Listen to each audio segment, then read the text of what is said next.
1975. Chile lleva 2 años bajo una dictadura militar brutal. Miles de personas han sido asesinadas, encarceladas o desaparecidas. Y un grupo de economistas jóvenes, formados en la Universidad de Chicago, está rediseñando la economía del país desde cero. Privatización masiva. Eliminación de aranceles. Desregulación financiera. Recorte del gasto público. Es el experimento monetarista más radical de la historia. Y se lleva a cabo bajo un régimen que tortura a sus opositores. Milton Friedman, el hombre cuyas ideas inspiran el experimento, ganará el Premio Nobel de Economía al año siguiente.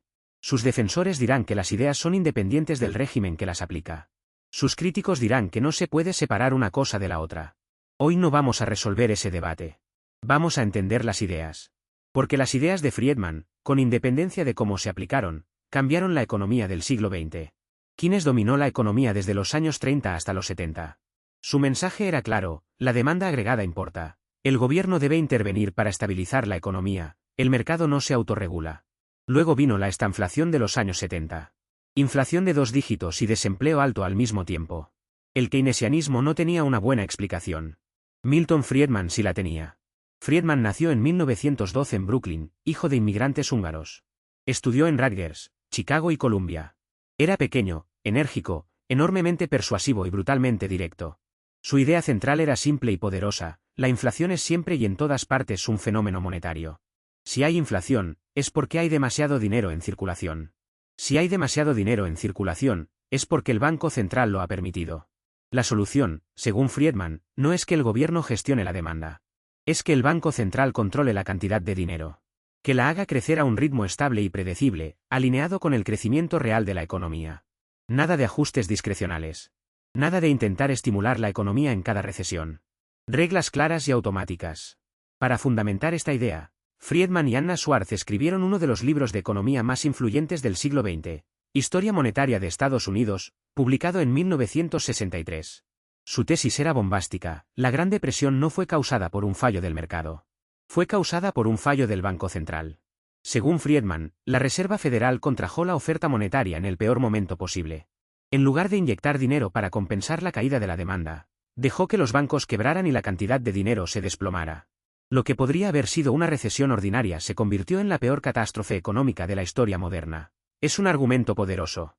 Y tiene mucho apoyo empírico. Pero no es el único argumento. Los keynesianos señalan que la política monetaria tiene límites, especialmente cuando los tipos de interés llegan a cero. Y los institucionalistas argumentan que la regulación bancaria deficiente fue tan importante como la política monetaria. La segunda gran idea de Friedman atacó directamente al corazón del keynesianismo: la curva de Phillips. Los keynesianos habían observado una relación inversa entre inflación y desempleo. Cuando la inflación sube, el desempleo baja, y viceversa. Los gobiernos podían elegir su combinación preferida: un poco más de inflación a cambio de menos desempleo, o viceversa. Friedman dijo que eso solo funciona a corto plazo. Y que a largo plazo es una ilusión peligrosa. Su argumento: existe una tasa natural de desempleo que depende de factores estructurales, como la cualificación de los trabajadores, la flexibilidad del mercado laboral y la tecnología disponible. Si el gobierno intenta reducir el desempleo por debajo de esa tasa natural usando estímulo, lo único que conseguirá es inflación. Porque los trabajadores y las empresas ajustarán sus expectativas. Imaginad que el gobierno imprime dinero para estimular la economía. Al principio, las empresas ven más ventas y contratan más. Pero pronto los precios suben. Los trabajadores piden más salario. Los costes suben. Y el empleo vuelve a su nivel natural, pero ahora con inflación más alta. Si el gobierno intenta estimular otra vez, consigue aún más inflación sin reducir el desempleo. Es la espiral inflacionaria. Y es exactamente lo que ocurrió en los años 70. La tasa natural de desempleo es una de las ideas más influyentes de la segunda mitad del siglo XX. Pero no está exenta de problemas. Es difícil de medir con precisión. Y la idea de que existe una tasa natural implica que cierto nivel de desempleo es inevitable y no debería combatirse. Lo cual tiene implicaciones sociales enormes. Friedman también desafió a Keynes en un terreno más técnico pero igual de importante. La función de consumo keynesiana dice que cuando la gente recibe más dinero, gasta una parte fija de ese ingreso adicional. Friedman argumentó que la gente no consume en función de sus ingresos de este mes. Consume en función de lo que espera ganar a lo largo de su vida. Es la hipótesis de la renta permanente. Si os dan una paga extra inesperada, no la gastáis toda de golpe. La repartís a lo largo del tiempo, porque sabéis que es algo puntual.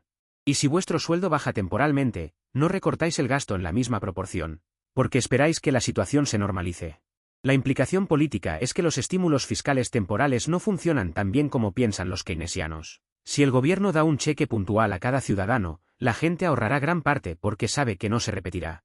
Para que el consumo aumente de verdad, tiene que cambiar la percepción de la renta a largo plazo.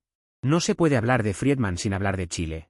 No porque fuera el único lugar donde se aplicaron sus ideas, sino porque fue el laboratorio más extremo. Después del golpe militar de 1973 contra el gobierno democráticamente elegido de Salvador Allende, un grupo de economistas chilenos formados en la Universidad de Chicago, conocidos como los Chicago Boys, implementaron una transformación económica radical. Los resultados fueron, como mínimo, mixtos. En el lado positivo, después de una década brutal, Chile experimentó un periodo de crecimiento económico sostenido. La inflación, que había llegado a niveles extremos bajo Allende, se controló. Chile se integró en la economía mundial. En el lado negativo, la desigualdad se disparó. Los recortes sociales devastaron a las clases populares. La desregulación financiera provocó una crisis bancaria grave en 1982. Y todo esto ocurrió bajo una dictadura que asesinó a miles de personas. Friedman visitó Chile en 1975 y se reunió con Pinochet. Siempre argumentó que estaba promoviendo la libertad económica, que eventualmente llevaría a la libertad política. Sus críticos respondieron que dar legitimidad intelectual a una dictadura no tiene nada de liberal. El caso chileno demuestra algo importante: las ideas económicas no existen en el vacío. Se aplican en contextos políticos concretos. Y juzgar una política solo por sus resultados económicos, ignorando el contexto en el que se implementó, es intelectualmente incompleto. Las ideas de Friedman no se quedaron en Chile. En 1979, Margaret Thatcher llegó al poder en Gran Bretaña. En 1981, Ronald Reagan en Estados Unidos. Ambos adoptaron políticas de inspiración monetarista y neoliberal. Subieron los tipos de interés para controlar la inflación, aunque eso significara recesiones profundas. Privatizaron empresas públicas. Desregularon mercados financieros. Recortaron impuestos a los más ricos argumentando que la riqueza se filtraría hacia abajo. La inflación se controló. Y el crecimiento volvió, eventualmente. Pero el coste fue alto. Comunidades industriales enteras en el norte de Inglaterra quedaron devastadas. La desigualdad se disparó en ambos países. Los sindicatos fueron debilitados sistemáticamente. John Kenneth Galbraith, economista de Harvard y uno de los críticos más agudos de Friedman, describió la teoría del goteo así: la idea de que si se alimenta al caballo con suficiente avena, algo acabará cayendo al suelo para los gorriones. El monetarismo puro, tal como Friedman lo formuló, no sobrevivió a la práctica. Los bancos centrales descubrieron que controlar la cantidad de dinero es mucho más difícil de lo que Friedman creía. La relación entre la cantidad de dinero y los precios no es estable. Y cuando los bancos centrales intentaron fijar reglas monetarias automáticas en los años 80, los resultados fueron decepcionantes. Hoy, ningún banco central importante sigue una regla monetarista estricta. La Reserva Federal, el Banco Central Europeo y el Banco de Japón gestionan la economía con una combinación ecléctica de herramientas que incluyen ideas keynesianas, monetaristas y otras. La segunda crítica es que Friedman tendía a subestimar los fallos de mercado. Su confianza en que la desregulación siempre mejora los resultados se estrelló contra la crisis financiera de 2008, que fue en buena parte consecuencia de la desregulación financiera que él había promovido. Y la tercera es la tensión entre libertad económica y libertad política. Friedman argumentaba que eran inseparables. Pero Chile demostró que se puede tener mercados libres sin libertad política. Y los países nórdicos demuestran que se puede tener estados grandes con libertades civiles robustas. Pero las contribuciones de Friedman son reales. Su análisis de la Gran Depresión cambió nuestra comprensión de la historia económica. La tasa natural de desempleo forzó a los keynesianos a mejorar sus modelos. Y su insistencia en que la inflación es un fenómeno monetario sigue siendo, en su forma moderada, el consenso. Las ideas económicas tienen consecuencias humanas. Cuando Thatcher cerró las minas del norte de Inglaterra, no estaba resolviendo una ecuación.